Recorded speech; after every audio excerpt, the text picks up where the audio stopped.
నెల్లూరు ఉంది. ప్రతిపక్షంగా మనం ఆందోళన చేస్తే తప్ప చంద్రబాబు నాయుడు గారు కనీసం మనుషులు చనిపోయారు అని కూడా కనీసం ఒప్పుకోలేదు.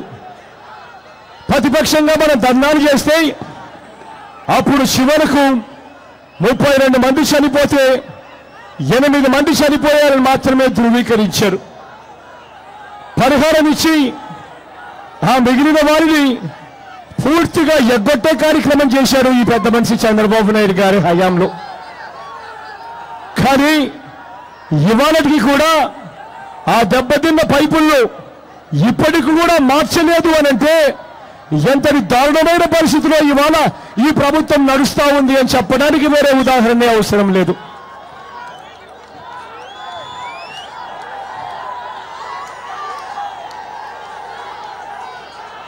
తాగునీటికి ఇప్పటికీ కూడా సమస్య.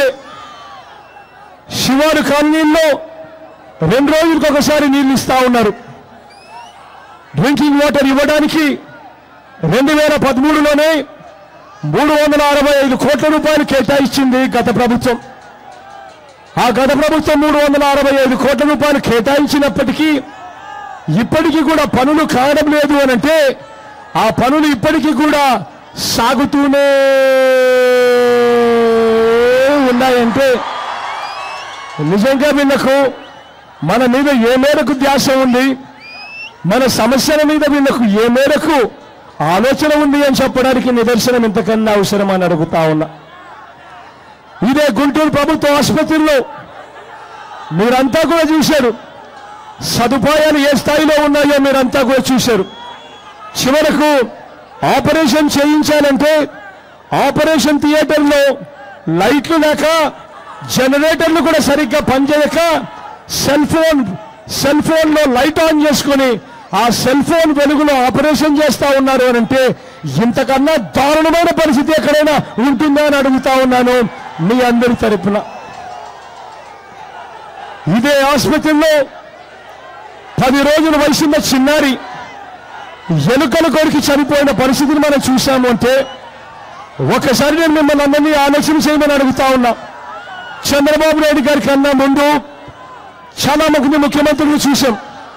అందులో దివంగత నేత ప్రీతమ నాయకుడు రాజశేఖర రెడ్డి గారిని కూడా గొప్ప ముఖ్యమంత్రులు కూడా చూశాం. ఇంతమంది ముఖ్యమంత్రులు చూశాం. కానీ నేను అడుగుతా ఉన్నా, ఏ ఒక్క ముఖ్యమంత్రి హయాంలో అయినా కూడా ఈ రకంగా మనం గవర్నమెంట్ హాస్పిటళ్లలో ఎలుకలు కొరికి చిన్న పిల్లలు చనిపోయిన పరిస్థితులు ఎప్పుడైనా చూశామో అని అడుగుతా ఉన్నానేమో అందరితో నేను. అందరి దారుణంగా కావాలని వీళ్ళే ఎలుకలను పంపించి చిన్న పిల్లల్ని సైతం బలికొని గవర్నమెంట్ హాస్పిటళ్లలో సర్వీసులు బాగుండడం లేదు అని చెప్పి ప్రజలకు ఒక తప్పుడు సంకేతం ఇచ్చి ప్రజలెవరూ కూడా గవర్నమెంట్ హాస్పిటల్లోకి పోకుండా అందరూ కూడా ప్రైవేట్ హాస్పిటల్లోకి పోయే కార్యక్రమాలు చేసేట్టుగా చేస్తా ఉన్నాడు ఈ పెద్ద మనిషి చంద్రబాబు నాయుడు గారు. ఆ ప్రైవేట్ హాస్పిటళ్లకు ఆరోగ్యశ్రీ కేంద్రం నుంచి పూర్తిగా వాళ్ళందరినీ కూడా తప్పించాడు. 8 నెలలుగా నెలల తరబడి ఆరోగ్యశ్రీకి సంబంధించిన బిల్లులు బకాయిలు పెట్టాడు ఈ పెద్ద మనిషి చంద్రబాబు నాయుడు గారు. ఒక పద్ధతి ప్రకారం గవర్నమెంట్లో ఉన్న స్కూళ్ళని కానీ గవర్నమెంట్లో ఉన్న హాస్పిటల్ని కానీ అన్నింటినీ కూడా నిర్వీర్యం చేస్తూ ఈ పెద్ద మనిషి చంద్రబాబు నాయుడు గారు అన్నింటినీ కూడా ప్రజలు ప్రైవేట్ రంగంలోకి వెళ్ళేట్టుగా ప్రజలందరూ కూడా గవర్నమెంట్ వైపు సహాయం కోసం చూడకుండా తమ జోబీలకు చిల్లులు పెట్టుకొని ప్రైవేట్ వాళ్ళకు ఇచ్చేట్టుగా చంద్రబాబు నాయుడు గారు దగ్గరుండి పథకం ప్రకారం చేస్తా ఉన్నారు. ఒకసారి ఆలోచన చేయమని అడుగుతా ఉన్నాను. ఈ పెద్ద మనిషి చంద్రబాబు నాయుడు గారి విధానాలు ఎలా ఉన్నాయో ఒక్కసారి ఆలోచన చేయమని అడుగుతా ఉన్నాను. గుంటూరు శివార్లోని అడవి తక్కిరపాడులో పేదవాడికి సంబంధించిన అసైన్డ్ భూములు, ఆ భూములను బలవంతంగా లాక్కున్నారు. లాక్కోవడమే కాకుండా అక్కడ మళ్ళీ పేదవాడి జీవితాలతో మళ్ళీ స్కామ్ చేస్తూ అక్కడ ఫ్లాట్లు కట్టించే కార్యక్రమం చేస్తా ఉన్నాడు ఈ పెద్ద మనిషి చంద్రబాబు నాయుడు గారు. ఆ ఫ్లాట్లట 300 అడుగుల ఫ్లాట్లట. ఆ 300 అడుగుల ఫ్లాట్లు కట్టడానికి ఎంత అవుతుంది అని ఎవరినైనా అడిగితే ఆ ఫ్లాట్లలో లిఫ్ట్ లేదు, ఆ భూమి ఉచితంగా ఇస్తా ఉన్నారు. సిమెంట్ సబ్సిడీ రేటు మీద వస్తూ ఉంది. మరి ఇటువంటి పరిస్థితిలో ఫ్లాట్ కట్టడానికి ఎంత అవుతుంది అని అడిగితే ఏ బిల్డర్ అయినా కూడా మీకు చెప్తాడు అడుక్కు 1000 రూపాయలు దాటదు అని. అటువంటి చోట చంద్రబాబు నాయుడు గారు అడుక్కు 2000 రూపాయలు చొప్పున పేదవాడికి 300 అడుగుల ఫ్లాటు అడుక్కు 1000 రూపాయలంటే 3 లక్షలకే ఇవ్వాల్సిన ఆ ఫ్లాటును అడుక్కు 2000 చొప్పున 300 అడుగుల ఫ్లాటు 6 లక్షల రూపాయలకు పేదవాడికి అమ్మే కార్యక్రమం చేస్తా ఉన్నాడు ఈ పెద్ద మనిషి చంద్రబాబు నాయుడు గారు. ఆ 6 లక్షల రూపాయల్లో 1,50,000 కేంద్ర ప్రభుత్వం ఇస్తుందట, బాగానే ఉంది. మరో 1,00,000 రాష్ట్ర ప్రభుత్వం ఇస్తుందట, అది బాగానే ఉంది. మిగిలిన 3 లక్షలు ఆ పేదవాడి మీద అప్పుగా రాసుకుంటారట. ఆ పేదవాడు 20 సంవత్సరాల పాటు నెల 3,000 రూపాయలు కడుతూ పోవాలట. లంచాలేమో తీసుకునేది చంద్రబాబు నాయుడు గారు. ఆ లంచాలను కట్టేందుకు ప్రతి పేదవాడు నెల 3,000 రూపాయలు 20 సంవత్సరాల పాటు కడుతూ పోవాలట. ఎన్నికలు వస్తా ఉన్నాయి కాబట్టి ఆ ఫ్లాట్లు కూడా కాస్త కూస్తో ఇవ్వడం జరుగుతూ ఉంది. మీ అందరితో కూడా నేను ఇవాళ ఒకటే చెప్తా ఉన్నా, చంద్రబాబు నాయుడు గారు ఫ్లాట్లు ఇస్తే ఎవరు వద్దు అనొద్దండి, తీసుకోండి. ఆ తర్వాత దేవుడు ఆశీర్వదించి మీ అందరి చల్లని దీవెనతో రేపొద్దున మనందరి ప్రభుత్వం అధికారంలోకి వచ్చిన తర్వాత మన ప్రభుత్వం వచ్చిన తర్వాత అధికారంలోకి మీ అందరికీ నేను ఇవాళ మాట చెప్తా ఉన్నాను, జగననే నేను మీ అందరికీ ఇవాళ చెప్తా ఉన్నాను. ఆ ఫ్లాట్ల మీద ఏదైతే 3 లక్షల రూపాయలు రుణాలున్నాయో, ఏదైతే 20 ఏళ్ల పాటు మీరు నెలలా 3,000 రూపాయలు కడుతూ పోతూ ఉన్నారో, ఆ మొత్తం 3 లక్షల రూపాయలు మీ పేరు మీద అప్పుగా ఉన్నది మన ప్రభుత్వం అధికారంలోకి వచ్చిన తర్వాత దాన్ని మాఫీ చేస్తాడు అని చెప్పి మీ అందరికీ కూడా హామీ ఇస్తా ఉన్నా.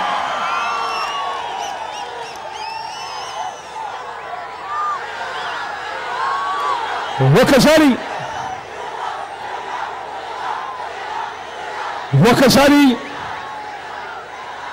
ఈ చంద్రబాబు నాయుడు గారి అన్యాయమైన పాలన, మోసపూరిత పాలన మధ్య నా పాదయాత్ర సాగింది. ఆ 3,648 కిలోమీటర్లు సాగిన ఆ పాదయాత్ర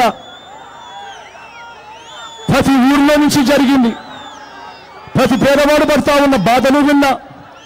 ఇటువంటి నగరాలకు వచ్చినప్పుడు, ఈ గుంటూరు, ఈ విజయవాడ, ఇటువంటి పెద్ద పెద్ద నగరాలకు వచ్చినప్పుడు అక్కడ మధ్యతరగతి వాళ్ళు కూడా పడతా ఉన్న బాధలు కూడా విన్నా. పేదవాడి బాధలు విన్నా, మధ్యతరగతిలో ఉన్న ఆ కుటుంబాల బాధలు విన్నా.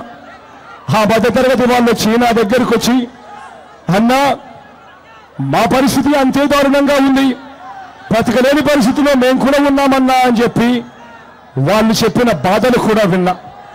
ఆ బాధల్లో నుంచి, ఆ ఆవేదన నుంచి నా ఆలోచనలు కూడా వాళ్ళకు కూడా మంచి ఎలా చేయాలి అని సాగి, నగరాల్లో ఉన్న వాళ్లకు ప్రధానంగా ఉండే సమస్యలు ఏమిటి అని నా ప్రతి ఆలోచన వాళ్ళ వైపు సాగింది. ప్రధానంగా నగరాల్లో ఉన్న వాళ్లకు 2-3 సమస్యలు ఎక్కువగా కనిపిస్తాయి. అందులో ఒకటి, తమ పిల్లల్ని చదివించడం కోసం ఫీజులు చూస్తే ప్రైవేట్ రంగంలో ఉన్న స్కూళ్ళు కానీ కాలేజీలు కానీ వాళ్ళ ఫీజులు చూస్తే ఎల్కేజీ చదివించాలన్నా సంవత్సరానికి 25,000 రూపాయలు గుంజుతా ఉన్న పరిస్థితులు ఇవాళ కనిపిస్తా ఉన్నాయి. స్కూళ్ళల్లో ఫీజులు చూస్తే బాధలుగా ఉన్నాయి. కాలేజీల్లో ఫీజులు చూస్తే అదే మాదిరిగా బాధుతా ఉన్నారు. ప్రభుత్వం దగ్గర నుంచి వస్తా ఉన్న సహాయం అరకొరగా వస్తా ఉన్న పరిస్థితుల్లో ఇవాళ చదువుకోవాలి అనంటే ఆస్తులు అమ్ముకుంటే తప్ప నుంచి చదువుకునే పరిస్థితిలో లేని పరిస్థితిలో ఇవాళ ప్రతి పేదవాడు ఉన్నాడు. మధ్య తరగతిలో ఉన్న ప్రతి ఒక్కరూ కూడా అదే పరిస్థితిలో ఉన్నారు. చదువులు ఒక సమస్య అయితే రెండో సమస్య కూడా వస్తుంది. అంతో ఇంతో జీతాలు వస్తూ ఉంటాయి. 20,000, 30,000, 40,000 రూపాయల జీతాలు వస్తూ ఉంటాయి. ఆ జీతాలతో ఉన్న వాళ్ళకు కూడా హఠాత్తుగా ఎవరికైనా ఆరోగ్యం బాగోలేకపోతే ఆ హాస్పిటల్కి పోతే ఆ హాస్పిటల్లో వాళ్ళు వేసే బిల్లులకు వీళ్ళ జీతాలు సరిపోవడం లేదు, వీళ్ళ అప్పులు కూడా ఒకేసారి బాధుడన్నట్టుగా తయారవుతా ఉన్న పరిస్థితిలో ఉన్నారు. మూడో సమస్య ఉద్యోగం, అన్ఎంప్లాయ్మెంట్. చదువులు అయిపోయాయి, డిగ్రీని చేతిలో పుచ్చుకుందాం, కానీ ఉద్యోగాలు దొరకని పరిస్థితి కనిపిస్తూ ఉంది. ఇక్కడ ఇదే నగరాల్లోనూ ఇదే గ్రామాల్లోనూ ఇటువంటి సమస్యలతో సతమతమవుతా ఉన్న పరిస్థితులు నా కళ్ళతో నేను చూశా. ఆ ప్రతి బాధ నేను విన్నా, ప్రతి ఆవేదన నేను విన్నా. ఇవాళ నేను మీ అందరికీ కూడా చెప్తా ఉన్నాను, నేను ఉన్నాను అని ఇవాళ మీ అందరికీ మరోసారి చెప్తా ఉన్నాను. మొట్టమొదటిగా ఆ చదువులకు సంబంధించిన దాని మీద నేను పాదయాత్రలో గతంలో చెప్పాను, మళ్ళీ ఒకసారి ఈరోజు పునరుద్ఘాటిస్తా ఉన్నాను. చదువుల ఫీజులు ఎక్కువైపోయి పూర్తిగా గవర్నమెంట్ స్కూళ్ళను నిర్వీర్యం చేస్తూ, గవర్నమెంట్ స్కూళ్ళల్లో ఉన్న టీచర్ పోస్టులు కూడా భర్తీ చేయకుండా, గవర్నమెంట్ స్కూళ్లకు మన పిల్లల్ని పంపించాలంటే కూడా మనమే భయపడేట్టుగా చేస్తా ఉన్నాడు ఈ పెద్ద మనిషి చంద్రబాబు నాయుడు గారి పాలన. గవర్నమెంట్ స్కూళ్ళల్లో టయానికి కనీసం పుస్తకాలు కూడా సప్లై చేయరు. గవర్నమెంట్ స్కూళ్ళల్లో మధ్యాహ్న భోజన పథకానికి సంబంధించి నెలల తరబడి సరుకుల బిల్లులు కూడా పెండింగ్లో పెడతా ఉన్న పరిస్థితి. చివరకు మనంతటా మనమే ఇక మాకు గవర్నమెంట్ స్కూళ్ళు వద్దు, ఇక్కడ మన పిల్లలకు చదువు రాదు అని మనమంతటా మనమే ప్రైవేట్ స్కూళ్ళకు వెళ్ళేట్టుగా చేయాలి అని ఆ ప్రైవేట్ స్కూళ్ళన్నీ కూడా నారాయణ చైతన్య అన్న పేరు వినిపిస్తూ ఉంటాయి. ఆ నారాయణ అన్న స్కూళ్ళు చంద్రబాబు నాయుడు గారి బినామీలు. ఆ స్కూళ్లతో నగరాలను వ్యాపించారు, గ్రామాలను కూడా వ్యాపించే కార్యక్రమం చేస్తూ ఉన్నారు. ఎల్కేజీ చదవాలన్నా కూడా సంవత్సరానికి 25,000 రూపాయల ఫీజులు గుంజే కార్యక్రమాలు జరుగుతూ ఉన్నాయి ఆ స్కూళ్ళల్లో. ఈ పరిస్థితిని రేపొద్దున దేవుడి దయతో మన ప్రభుత్వం అధికారంలోకి వచ్చిన తర్వాత ఈ పరిస్థితిని పూర్తిగా మార్చేస్తామని చెప్పి మీ అందరికీ కూడా హామీ ఇస్తా ఉన్నా. పేదరికంలో ఉన్నవాళ్ళు, దిగువ మధ్యతరగతిలో ఉన్నవాళ్ళు, మధ్యతరగతి కుటుంబాలందరికీ కూడా నేను ఇవాళ హామీ ఇస్తా ఉన్నా. అధికారంలోకి వచ్చిన తర్వాత కాలేజీ ఫీజులు, స్కూల్ ఫీజులు కూడా పూర్తిగా రెగ్యులేట్ చేసే విధంగా ఒక రెగ్యులేటరీ కమిషన్ తీసుకొస్తాను. ఆ కమిషన్ నేరుగా ముఖ్యమంత్రికే రిపోర్ట్ చేసేట్టుగా కమిషన్కు బాధ్యతలు అప్పగిస్తాను. అధికారంలోకి వచ్చిన వెంటనే అధికారంలోకి రాకమునుపు ఇవి మీ ఫీజులు అని చెప్పి మీ అందరికీ నేను చూపిస్తాను. అధికారంలోకి వచ్చిన తర్వాత ఫీజులు తగ్గించిన తర్వాత ఇవి తగ్గించిన ఫీజులను కూడా మీ అందరికీ కూడా చూపిస్తాను అని చెప్తా ఉన్నా. ఫీజులు తగ్గించడమే కాదు, మరోవైపున ఆ స్కూళ్ళల్లో కాలేజీల్లో వసతులు కూడా పెరిగేట్టుగా మెరుగైన వసతులు వచ్చేట్టుగా కూడా రెగ్యులేటరీ కమిషన్ ద్వారా ప్రతి చర్య నేరుగా ముఖ్యమంత్రిగా నేల దగ్గర నుండి పర్యవేక్షిస్తాను అని చెప్పి మీ అందరికీ హామీ ఇస్తా ఉన్నా. ఇక తర్వాత రెండవది, 20,000 జీతం వచ్చేవాళ్ళు, 30,000 జీతం వచ్చేవాళ్ళు, 40,000 జీతం వచ్చేవాళ్ళు కూడా పరిస్థితి ఏమిటి అంటే, పేదరికంలో ఉన్నవాడి పరిస్థితి ఎలా ఉంటుందో అదే మాదిరిగానే తయారవుతా ఉంది. ఈ 20,000, 30,000, 40,000 రూపాయల జీతం వచ్చే ఈ నగరాల్లో ఉంటున్న వీళ్ళందరి పరిస్థితి అదే మాదిరిగా ఉంది.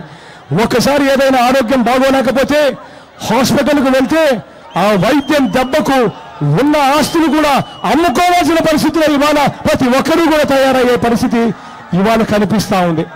ఇవాళ మీ అందరికీ నేను ఒకటే చెప్తా ఉన్నా, ఆ పరిస్థితిని పూర్తిగా మార్చే కార్యక్రమం చేస్తున్నాం. ఆ ప్రతి సమస్య నా దృష్టికి వచ్చినప్పుడు ఆలోచన చేసుకుంటూ వచ్చా. ఇవాళ ఆరోగ్యశ్రీ అన్నది పేదవాడికి పరిమితం చేస్తా ఉన్నాం. ఆరోగ్యశ్రీ అన్నది పేదవాడికి నేను పరిమితం చేస్తూ ఉంటే మధ్యతరగతి కుటుంబాలు ఆ 30,000 జీతాలు 40,000 జీతాలు వస్తా ఉన్న సిటీలలో ఉన్న వీళ్ళ పరిస్థితులు కూడా అదే మాదిరిగా ఉన్నాయి. వీళ్ళ జీవితాలు కూడా ఎలా మెరుగుపరచాలి, పేదవాడికి సహాయం చేస్తా ఉన్నట్టుగానే ఈ మధ్యతరగతి కుటుంబాల్లో ఉన్న వీళ్ళకు కూడా ఎలా సహాయం అందించాలి అని నా ఆలోచనలు కూడా పరిగెత్తాయి. కాబట్టి ఆ ఆలోచనల నుంచి మీ అందరికీ కూడా నేను ఇవాళ హామీ ఇస్తా ఉన్నాను. రేపొద్దున దేవుడు ఆశీర్వదించి మనందరి ప్రభుత్వం అధికారంలోకి వచ్చిన తర్వాత అక్షరాల సంవత్సరానికి 5 లక్షల రూపాయలు అంటే నెలకు 40,000 రూపాయల జీతం ఉన్న వారందరికీ కూడా పేదవాడి దగ్గర నుంచి పేదవాడి దగ్గర నుంచి నెలకు 40,000 రూపాయల జీతం ఉన్న ప్రతి ఒక్కరికి కూడా సంవత్సరానికి 5 లక్షల ఆదాయం ఉన్న ప్రతి ఒక్కరికి కూడా పేదవాడి దగ్గర నుంచి సంవత్సరానికి 5 లక్షల ఆదాయం ఉన్న ప్రతి ఒక్కరికి కూడా యూనివర్సల్ హెల్త్ కార్డ్ తీసుకొస్తాను అని మీ అందరికీ కూడా హామీ ఇస్తా ఉన్నా. వైద్యం ఖర్చు 1000 రూపాయలు దాటితే చాలు వాళ్ళందరికీ కూడా యూనివర్సల్ హెల్త్ కార్డుతో ఆరోగ్యశ్రీలోకి తీసుకొస్తాను అని అందరికీ కూడా హామీ ఇస్తా ఉన్నా. ఈ పథకం నేరుగా ముఖ్యమంత్రి హోదాలో రేపొద్దున దేవుడు ఆశీర్వదిస్తే జగన్ అనే నేనే దగ్గరుండి దాన్ని పరిరక్షిస్తాను అని మీ అందరికీ కూడా చెప్తా ఉన్నా.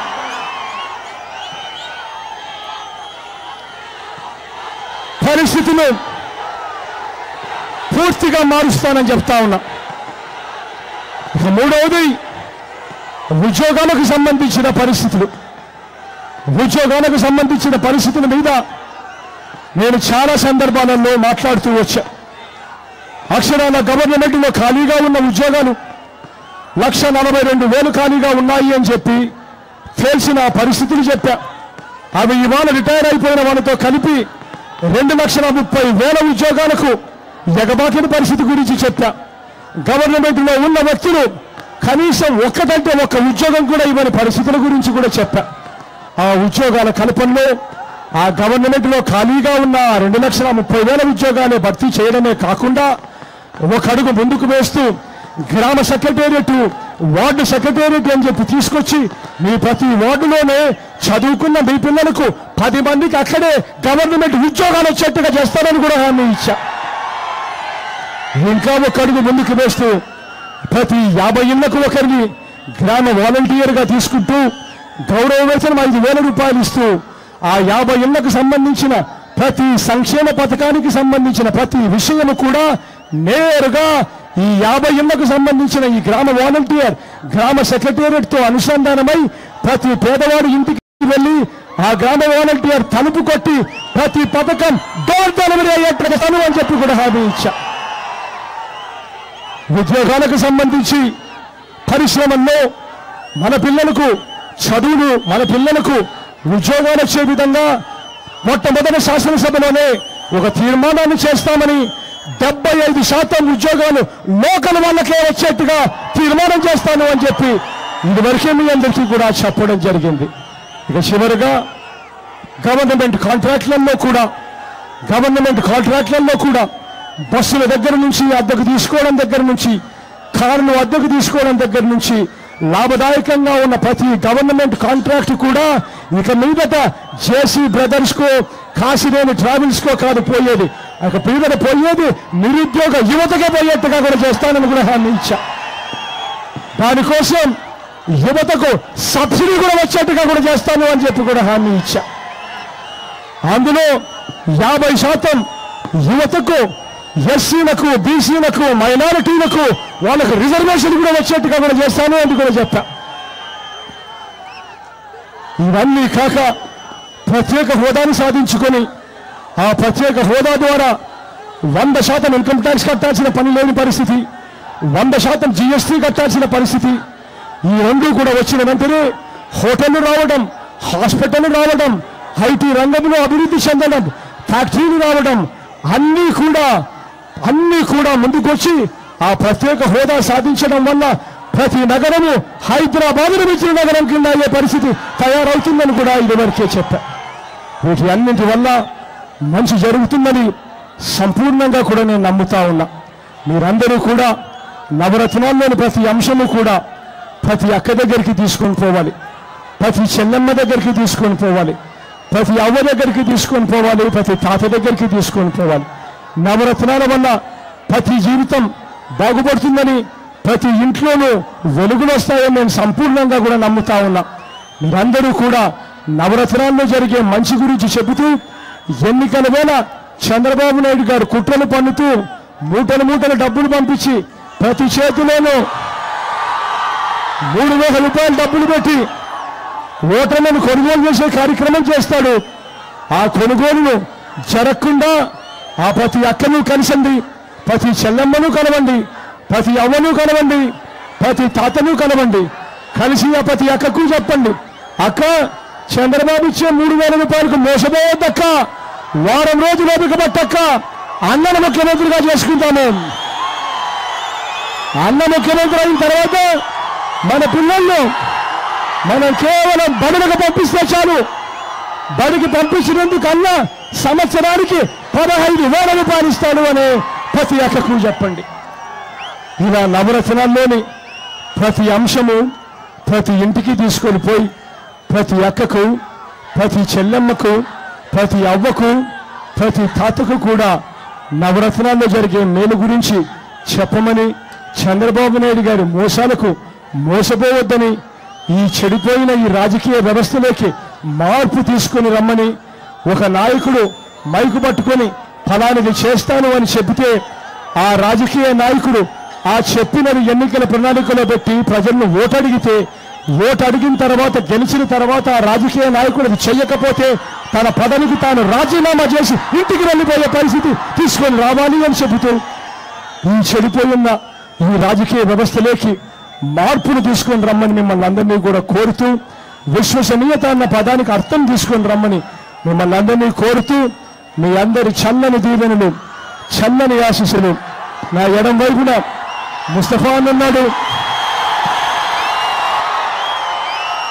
సౌమ్యుడు, మంచివాడు. ఎందరో ఎమ్మెల్యేలు అమ్ముడు పోయారు, కానీ ముస్తఫా అన్న మాత్రం నిజాయితీగానే నిలబడ్డాడు. మంచివాడు, సౌమ్యుడు. మీ అందరి చల్లని దీవెనలు, మీ అందరి చల్లని ఆశీస్సులు ముస్తఫా అన్నపై ఉంచవలసిందిగా, అదే మాదిరిగా నా పక్కన యేసురత్నం అన్న నిలబడి ఉన్నాడు.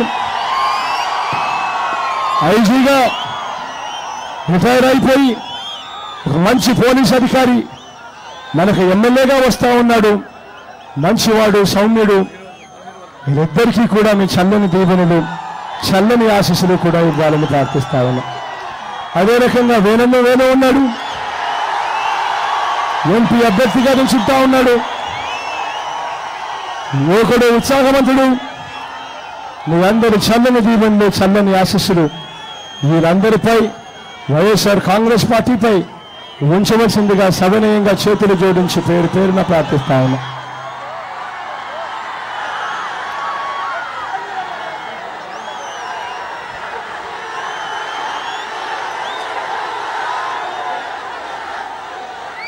మన గుర్తు తెలియని వాళ్ళు ఎవరైనా ఉంటే ఒకసారి గుర్తు గురించి చూపిస్తాను, దయవంచి గుర్తు చూడమని కోరుతా ఉన్నాను.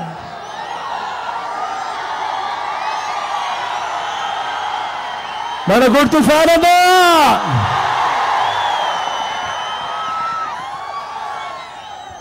ఫ్యానన్నా, ఫ్యానన్నా, ఫ్యానమ్మా, ఫ్యానక్క, ఫ్యానన్నా,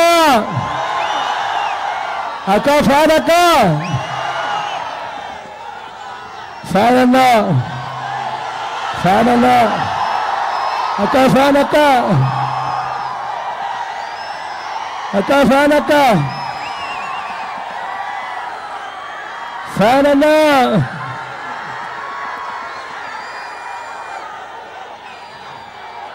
మీ అందరి చల్లని దీవెనలు, చల్లని ఆశీస్సులు కోరుతూ చిక్కడి చిరునవ్వులతో ఆప్యాయతలు చూపినందుకు పేరు పేరున మరొక్కసారి హృదయపూర్వకంగా కృతజ్ఞతలు తెలుపుకుంటూ సెలవు తీసుకుంటా ఉన్నాం.